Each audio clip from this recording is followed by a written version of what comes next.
আমি মই আজি কেইদিনমান পূৰ্বে ৰাজীৱ ভৱনত এখন প্ৰেছ কনফাৰেন্স কৰিছিলোঁ আৰু মই পূৰ্বানুমান কৰিছিলোঁ যে এই চৰকাৰখনে 6 জনগোষ্ঠীক জনজাতিকৰণ দিবৰ একেবাৰে ইচ্ছা নাই, কাৰণ তেওঁ আমাৰ মাজত ভাতৃঘাতী সংঘাৰ লগাব বিচাৰে আৰু ইয়াৰ ফলশ্ৰুতিতে আজি কোকৰাঝাৰৰ BTCৰ ছেক্ৰেটাৰিয়েট কিছু আমাৰ জনগোষ্ঠীয় বন্ধু বান্ধৱে তাত ধ্বংস কৰিছে বুলিও খবৰ পাইছোঁ।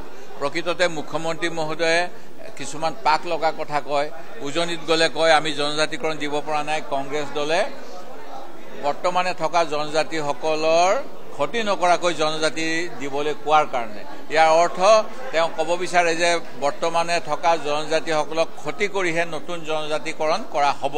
এই কথাটো একেবাৰে মিছা কথা আৰু তেওঁৰ এনেকুৱা প্ৰৰোচনামূলক বক্তব্যৰ বাবে আজি বিভিন্ন জনজাতি অঞ্চলত জনজাতি হ'বলৈ আশা কৰা অন্য জনগোষ্ঠীসকলৰ বিৰুদ্ধে ক্ষোভৰ সৃষ্টি হৈছে।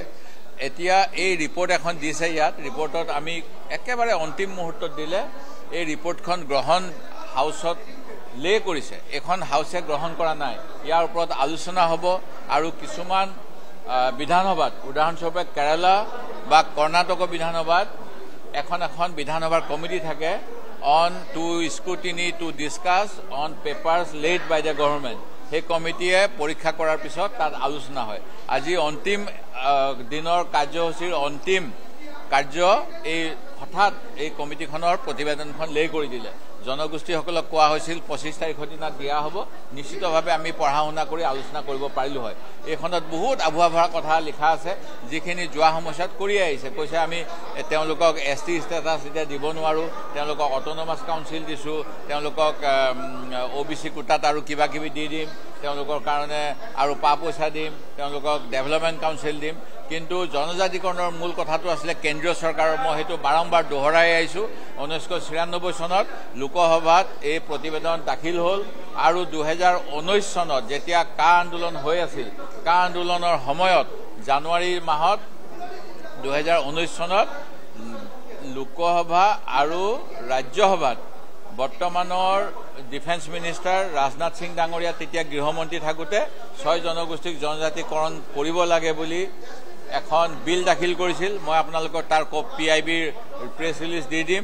অনুৰূপ ধৰণেৰে ৰাজ্যসভাত বৰ্তমানৰ জনজাতি পৰিক্ৰমা মন্ত্ৰী জুৱেল ওৰাম ডাঙৰীয়াই 2019 চনত অসমৰ 6 জনগোষ্ঠীক জনজাতিকৰণ কৰিব লাগে বুলি বিল উত্থাপন কৰিছিল। এই বিলসমূহ কি হ'ল?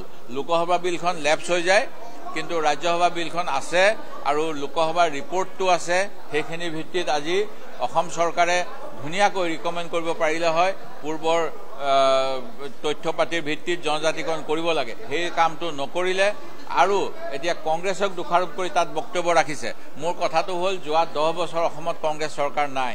যোৱা 10 বছৰ আমাৰ অসমৰ মুখ্যমন্ত্ৰী সৰ্বানন্দ সোণোৱাল ডাঙৰীয়া আৰু তেওঁৰ পৰৱৰ্তী সময়ত হিমন্ত বিশ্ব শৰ্মা ডাঙৰীয়া।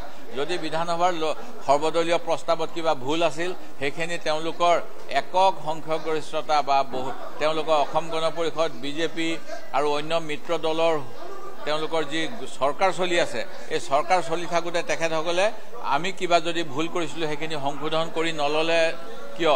আমিও তেওঁলোকক সহযোগ কৰিলোঁ হয় আমাৰ যদি কিবা ভুল আছিল। কিন্তু মই ক'ব বিচাৰোঁ আমি কোনো ভুল কৰা নাই। আজি যিখিনি কথা তাত লিখিছে তাত বহুত তথ্য দিয়া নাই। 1996ৰ সেই ডকুমেণ্ট দিয়া নাই। এখন টংক বাহাদুৰ ৰায় যেতিয়া অসম বিধানসভাৰ অধ্যক্ষ আছিল তাৰ এটা প্ৰতিলিপি দিছে।